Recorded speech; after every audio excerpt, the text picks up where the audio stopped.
Bonjour à toi, je suis Caroline Navette et en ce 5 novembre 2020, j'ai besoin et j'ai envie de te partager ma position. Sera-t-elle pour toi singulière ou conforme à ce que tu penses, à ce que tu ressens, à ce que tu as comme émotion? 2020 a certainement été pour toi une sacrée année de changement. Quelles sont tes valeurs essentielles? Alors, c'est des questions que je me pose depuis quelques jours. Une de mes valeurs essentielles, pour moi, est la liberté, et notamment la liberté de respirer. C'est ce qui a fait qu'il y a un mois de cela, j'ai changé de lieu d'habitation pour me rapprocher de la nature qui est pour moi vraiment un lieu de ressourcement depuis des années. Et j'avais décidé, il y a 10 ans, voire 20 ans, plutôt de m'installer en ville, parce qu'au vu de mon métier d'accompagnement, je pensais que on avait plus besoin en fait d'apporter cette nature en ville. Et en même temps, après un mois dans la campagne, certes dans un contexte un petit peu exceptionnel, parce que maintenant ça va faire une semaine qu'on est en deuxième confinement, je sens comme moi qui accompagne sur les émotions, sur le coaching, sur la gestion du stress, comme je vous le partage aujourd'hui, je viens de traverser un grand chaos depuis quelques jours en me disant mais comment je fais pour respecter cette valeur de liberté en sachant que je viens de choisir un endroit où un de mes essentiels c'était pouvoir me rapprocher de l'océan et de respirer. Et depuis 5 jours, je suis questionnée profondément à l'intérieur. Qu'est-ce qu'il fait que je n'ose pas faire cette heure de marche pour me rapprocher de l'océan? Mais bien évidemment, ce qui fait que je n'ose pas faire cette heure de marche, c'est que il y a quelqu'un qui a décrété, en sachant qu'à l'heure qu'il est où je vous parle, le décret officiellement n'est pas signé, quelqu'un a décrété que je n'avais plus l'autorisation de sortir au-delà de 1 kilomètre. Comme quelqu'un y a décrété il y a quelques semaines que je n'avais plus l'autorisation de sortir dans la plupart des lieux publics sans masque. Alors bien sûr, je me considère que je suis une actrice de la paix et que pour être une actrice de la paix, j'ai à être créatrice de paix. Donc ma prise de position aujourd'hui n'est nullement pour prendre parti pour l'un ou pour l'autre. Nous avons chacun et chacune des peurs à traverser et certainement qu'il y a plein de raisons intérieures qui font sens. Je crois en une dimension supérieure qui certainement nous accompagne aujourd'hui pour aller encore plus cheminer dans nos intériorités. Et aujourd'hui, je suis heureuse et profondément touchée de ces 5 jours de cafouillage émotionnel qui m'ont permis réellement de connecter une dimension encore plus profonde, qui fait qu'aujourd'hui, j'ai envie et l'élan de vous le partager. Alors, dans toute ma vulnérabilité, parce que j'ai vraiment, vraiment à cœur de rester en connexion avec moi, mais aussi de rester en connexion avec toi et avec chacun de vous. Et bien sûr que je me rends compte que dans mon quotidien, il y a plein de choses qui m'activent. Et d'autant plus quand une de mes valeurs en fait de liberté, et notamment la liberté d'expression, fait que je m'auto-bâillonne pendant 5 jours en m'empêchant en fait d'exprimer mon point de vue, clairement à certains de mes proches qui n'ont pas le même point de vue que moi, parce qu'à un moment ça m'active. Et que franchement, il y a encore à des moments des aspects de moi, parce que je suis humaine et que je suis vivante et vibrante, une mère intérieure qui se dit c'est pas bien d'être en colère. Oh que si. Une juste colère. Alors, j'improvise ce podcast aujourd'hui en sachant que depuis hier, j'avais le terme de conformité ou singularité. On a tous besoin d'appartenance.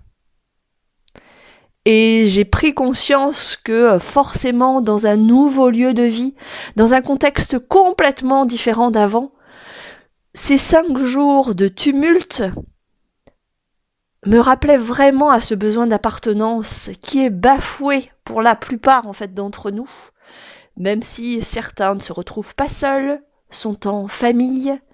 Ça permet certainement de de conforter, d'affirmer, d'assouplir, de construire encore plus peut-être un noyau intérieur, un noyau inférieur. Alors quand je dis inférieur, c'est vraiment relié à la terre aussi. Et puis de permettre de se connecter à tout ce qui fait en fait nos faiblesses et nos vulnérabilités. Et certainement que c'est dans un cadre familial, social, de proximité, que l'on se permet de montrer ces différents aspects. Que ce soit pour toi ou pour moi, la tristesse, la colère, et un des poisons principaux, la peur.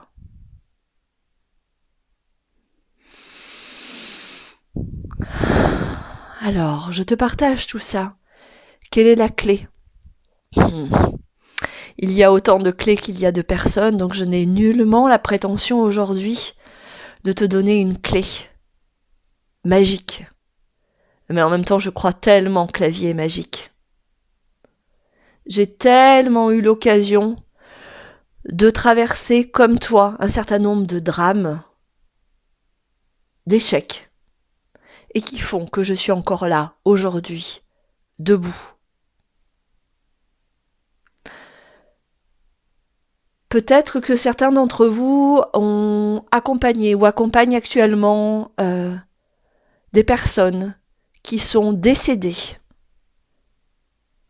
de cette maladie, de ce virus ou de toute autre maladie. Et que quand on est touché par la mort, on honore encore plus la vie. J'honore tous mes anciens qui m'ont permis, même ce week-end, de batailler avec un certain nombre de mes croyances intérieures. Je les remercie de toutes les ressources qui font qu'aujourd'hui, j'ose changer, me positionner. Honorer cette guerre intérieure qu'il fait que mes moments de paix sont peut-être pas aussi fréquents que je le souhaiterais. Et alors, honorer cette humanité qui change et se transforme. Alors oui, un des élans déjà aujourd'hui, de prendre position et d'oser m'exprimer via ce podcast, c'est d'échanger avec toi. Donc certainement que je le publierai et que nous aurons la possibilité de partager, ou non, notre point de vue. Car chacun a la liberté de s'exprimer, de créer la vie à la mesure que vous souhaitez la créer.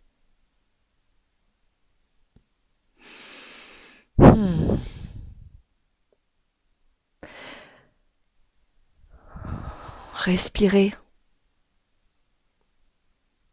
Regardez le soleil se lever et se coucher et honorer déjà chaque journée. Oh oui, la gratitude.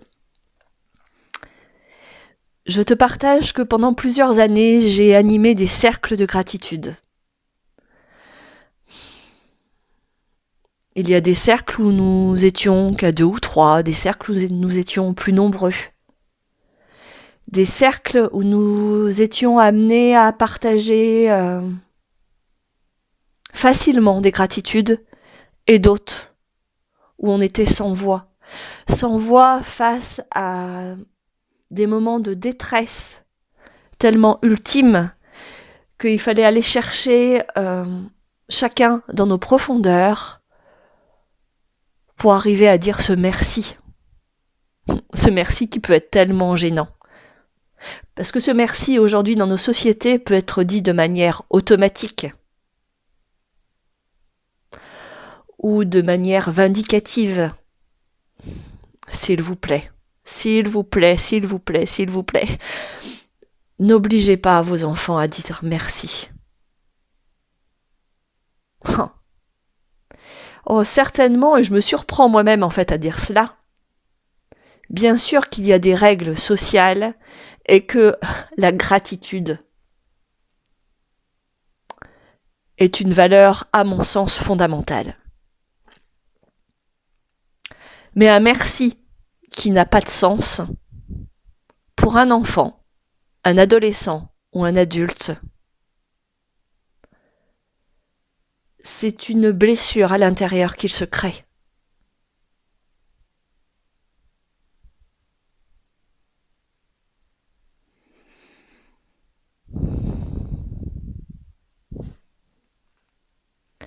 Le silence. Le silence.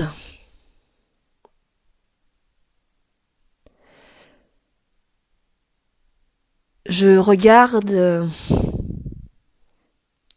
ces corbeaux s'envoler devant moi.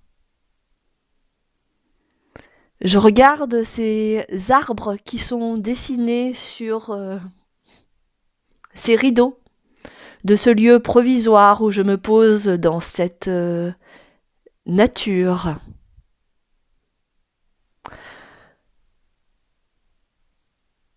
Quelle est la beauté? Qu'est-ce que tu vois? Qu'est-ce que tu sens?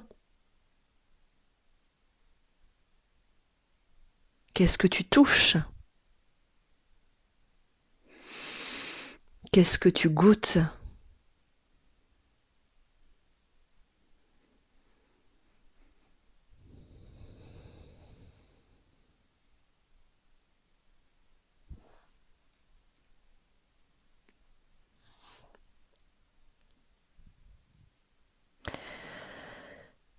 Il y a un moment pour être, il y a un moment pour faire.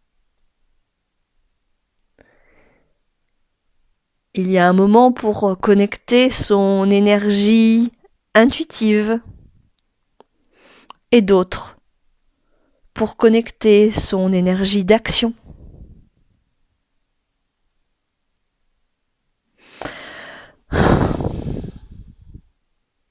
Alors à l'instant, pour te le partager, j'ai ma petite voix intérieure qui dit « Caroline, mais quel est le sens ? Quel est le sens ? Je ne cherche pas à qu'il y ait du sens dans chacun de mes propos, mais que si un mot ou une phrase a pu créer en toi un mouvement ou un changement, j'en serais honorée. Et c'est parce que je suis touchée par tant de personnes qui prennent position, qui expriment leur voix par le vecteur qui leur convient le mieux. L'audio, la vidéo. Je viens de passer plusieurs heures cette nuit à créer, pour moi et pour certains de mes proches, à dessiner, à créer des parfums personnalisés, des élixirs, à suivre la recette qu'une amie hier m'avait proposée en direct lors d'un échange vidéo, parce que, vu mon mouvement actuel, nous ne sommes plus proches géographiquement.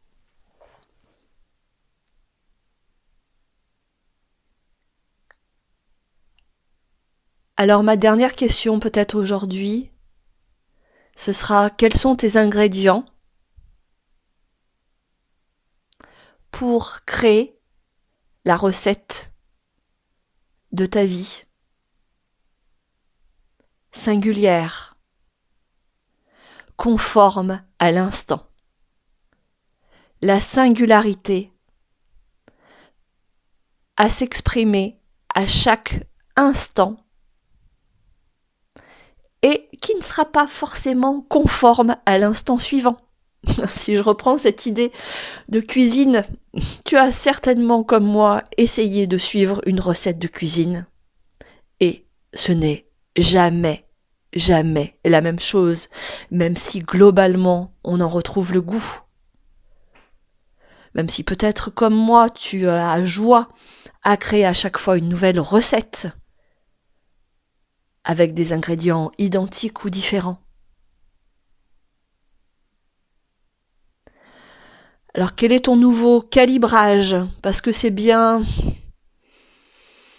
pendant ces derniers jours de nouveaux calibrages dont il a été question, dans les informations que j'ai pu recevoir d'autres espaces, dans mes moments de méditation ou d'action.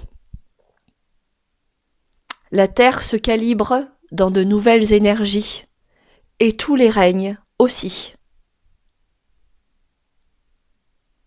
Donc tu as certainement la possibilité aujourd'hui de mettre un nouvel ingrédient dans ta vie, et je te remercie d'avance pour m'avoir permis aujourd'hui de faire cette nouvelle expérience d'un podcast en solo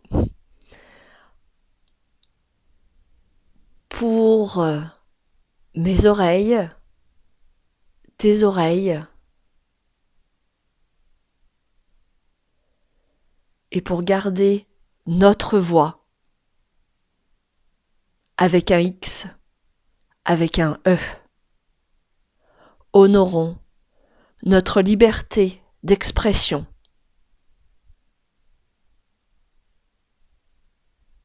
Belle journée à toi et à bientôt.